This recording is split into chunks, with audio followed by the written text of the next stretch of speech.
चुड़ैल की कहानी सच्ची घटना। यह कहानी मुझे मेरी दादी माँ ने सुनाई थी।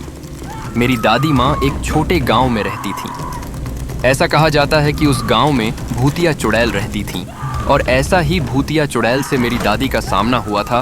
वह एक चुड़ैल थी, खुले बालों और भयानक डरावने चेहरे वाली चुड़ैल। सर्दियों का समय था, ठंड बहुत ज्यादा थी। पूरे गांव में कोहरा, धुंध छाया हुआ था। मेरे दादा एक बड़े अधिकारी थे जो रोज की तरह दफ्तर का काम खत्म करके घर की ओर लौट रहे थे। घर वाले रास्ते में बाजार भी आता था जहां मेरे दादाजी सामान लेने के लिए रुके और उनके बाकी शहर कर्मचारी चले गए। मेरे दादाजी बाजार में सामान लेने की वजह से पीछे रह गए। सामान लेते लेते दादाजी को पता नहीं चला कि कब शाम हो गई। जब दादाजी ने घड़ी देखी तो पता चला कि आज तो घर पहुंचने में बहुत ज्यादा देर हो जाएगी। तो दादाजी ने सोचा कि जंगल के रास्ते से जाऊंगा तो जल्दी पहुंच जाऊंगा, इसलिए दादाजी ने गाड़ी जंगल की तरफ घुमा ली। शाम होने के कारण जंगल में बहुत ज्यादा अंधेरा हो गया था। दादाजी तेज स्पीड में गाड़ी चला रहे थे, तभी उनके सामने एक औरत आ गई। औरत को देखते ही दादाजी ने तुरंत गाड़ी रोक दी।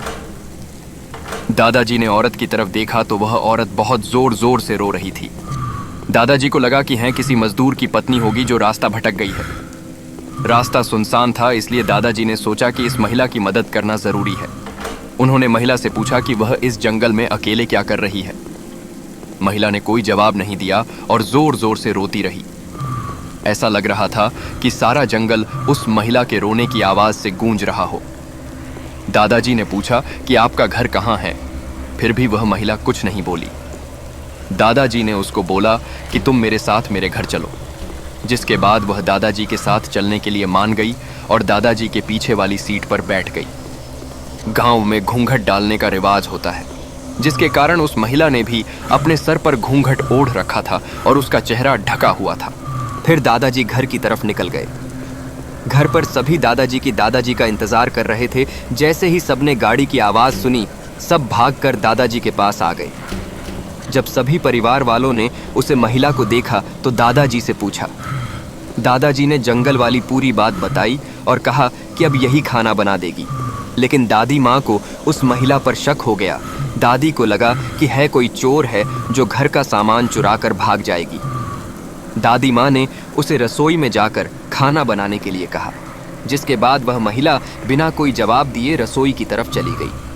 रसोई में सारा सामान रखवाने के बाद दादी माँ ने कहा कि सबको भूख लगी है, इसलिए जल्दी से खाना बना दो। दादी माँ ने उसे रसोई में भेज तो दिया था, लेकिन उनका मन अभी भी शांत नहीं था।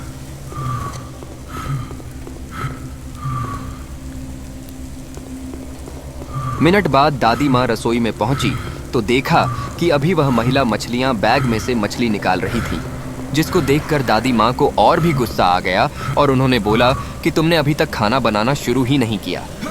कब खाना बनेगा और कब हम लोग खाएंगे? उस महिला का चेहरा अभी भी ढका हुआ था, इसलिए किसी ने भी उसका चेहरा नहीं देखा था। दादी माँ ने उसका चेहरा देखने की कोशिश की, लेकिन उसका चेहरा नहीं देख पाई। दादी माँ ने बोला कि जरूरत हो तो बुला लेना, लेकिन फिर भी वह महिला कुछ नहीं बोली। दादी माँ को लगा कि शायद अनजान लोगों की वजह से यह झिझक रही है, जिसके बाद दादी माँ चली गई। रसोई में अजीबोगरीब आवाज आ रही थी। फिर 10-15 मिनट बाद दादी में रसोई में आई तो रसोई का नज़ारा देखकर दादी माँ बहुत डर गई। उनके पैर वहीं पर जम गए। दादी माँ के गले से आवाज नहीं निकल रही थी। दादी माँ ने देखा कि वह महिला रसोई में बैठकर कच्ची मछलियाँ खा रही। रसोई में मांस और हड्डियों के टुकड़े बिखरे हुए पड़े थे। उस महिला का घूंघट भी सर पर नहीं था और उसका चेहरा बेहद डरावना, लंबे लंबे काले बाल, बड़े बड़े नाखून और चुड़ैल थी। वह चुड़ैल मछली खाने में मगन थी, इस कारण दादी माँ पर उस चुड़ैल का ध्यान नहीं गया। दादी माँ से चिल्लाई भी नहीं गया।